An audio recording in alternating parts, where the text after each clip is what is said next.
On the Radio is brought to you by Zurich Insurance, the perfect place to catch up with all things Melbourne. If you enjoy this content and want more inside access from the team, make sure you visit the club website. Richardson might be able to help you out. He used to be on the land. He might have a couple of spare bags. He would. He's got a nice little property out there. I think he was growing some Shiraz, wasn't he? The last time we spoke to him, I think he was. I think that he's got more important things on his mind at the moment. He's the general manager of footy at the Melbourne Footy Club. He joins us. G'day, Richo. Morning, Gaz. Morning, Tim. We'll get to manure later. Let's get to the most important part of what we're talking about. It's been an unbelievable 24, 48 hours for the AFL and the clubs involved, and Melbourne found themselves slap bang in the middle of it when a player visited a Tier 1 exposure site, which threw things into meltdown yesterday. Yeah, no, that's true. It's our doom and day. It's a pretty important day, but not a massive day in your prep. It's a day where you have a bit of a kick and a catch. Players go at their own speed to make sure they're right for the following day. The coach goes through his plans, and there's a balance of strategy and motivation in that last message. And both of those things ended up happening on Zoom. It's challenging trying to do a physical activation over Zoom, but they got it done. The boys, it was good. Yeah, we've got to deal with what comes. The Bulldogs also had their day interrupted. But so have we had a confirmation that player who was exposed, his test, has that come back negative? Yeah, that's true. That's right. That's happened now. So, that's good for all of us. And ours are all, if they're not already through, certainly most of ours all came back last night. They'll come back this morning, and it's very much expected they'll all be negative now. So the anticipation for tonight, is there a call made in the end from the AFL, or is it just you're anticipating now that this game goes ahead? Yeah, so all of the information that we've had, including meetings with the AFL, they're clearly meeting with the government on an ongoing basis, and as we know, this thing can change hour by hour. So you've got to be ready to adapt and ready to go, but no, we're definitely thinking that the game is well and truly on the night, and we're really looking forward to it. Just getting back quickly, Richo, to that player that was tested. So does he now have to, even though he's a negative test, does he have to now isolate from the group for another 14 days or not? Yeah, that's right, Tim. Yeah, so he'll just stay at home, isolated for 14 days as per the government regulations.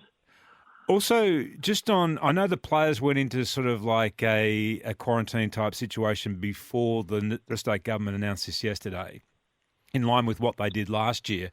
Does that also mean they go to training, but does that mean that they still can't have that 2 hours of walking freedom as well? No, they're allowed to do that. So as long as that was considered exercise with a friend or imagine with our players, with a partner, no, they're still allowed to do that 2 hours of physical activity. There was going to be a big crowd at Marvel Stadium tonight. Obviously, the players are going to play before empty stands. Now, what thought have you given to sort of the mood? Because they're going to get there, it's going to be quiet, it's going to be eerie. Have you already cast your minds over what you might do to try and get some sort of atmosphere happening within the rooms or pre the game? Yeah, obviously we've got some practice at this. We had to go through this last year. And eventually the crowd started to trickle back in, but early days there was no one there. Our guys coped really well, Tim, when we went on the road, when there were issues like no crowds. We, with the exception of a trip to Cairns, 2 games in 5 days, where we certainly didn't put our best foot forward. By and large, the guys had a really positive win-loss experience, and basically the eccentrics took over. The levers and the Gorns, those guys have got a really good balance of when to be serious and when to enjoy their footy. Had a real influence on the rest of the group, and we'd expect nothing less tonight. What was the wash-up or fallout from last week's game against the Crows? What were the learnings to take from it? First loss of the year, all that sort of stuff. What came out of that?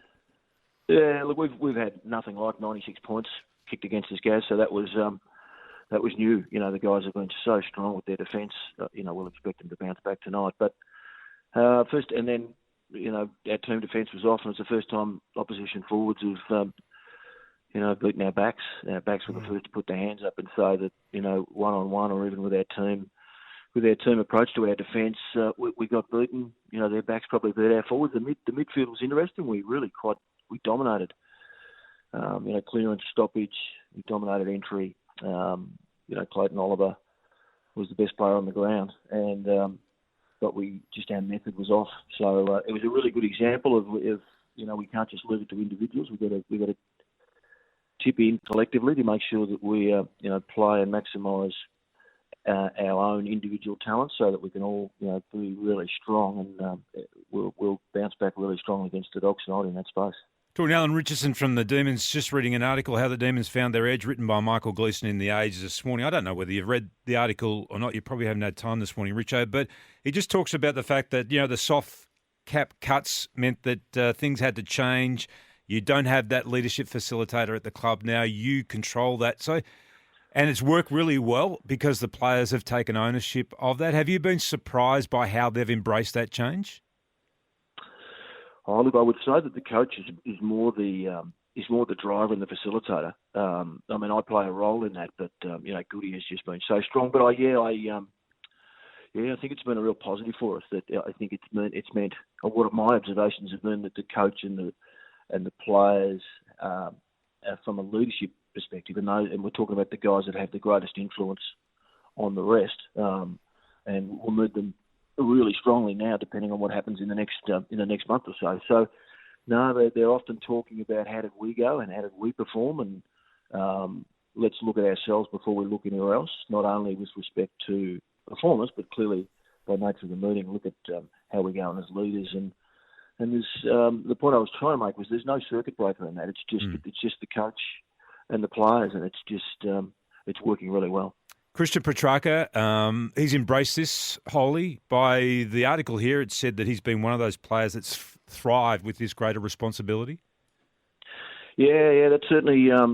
He's been terrific, Track. He's incredibly proactive, whether it be on text or whether it be contact myself or Goody about the footy club, about a player that he might be concerned about how can we get an advantage here. He's the amount of conversation that he leads in the midfield meetings with Adam Uze is it's bloody impressive to see. Track's gone from probably focusing on building his own game to building the performance of the team, and that in many ways is where a lot of our players have landed this year. So that's that's really good in terms of the conversation we were having earlier about making sure that we could do whatever we can to make the whole team function better.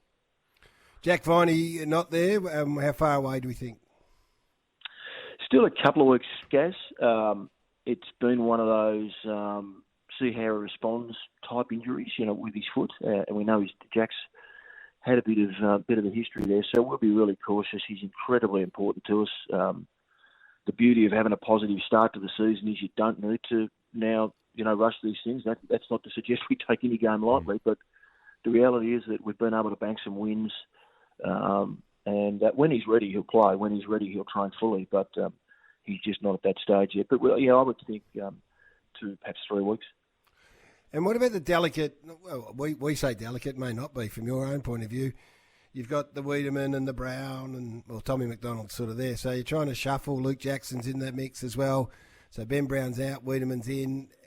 The conversations around that, how the boys accepting it, how they handling it all. Of course, they all want to play, but how are you dealing with that?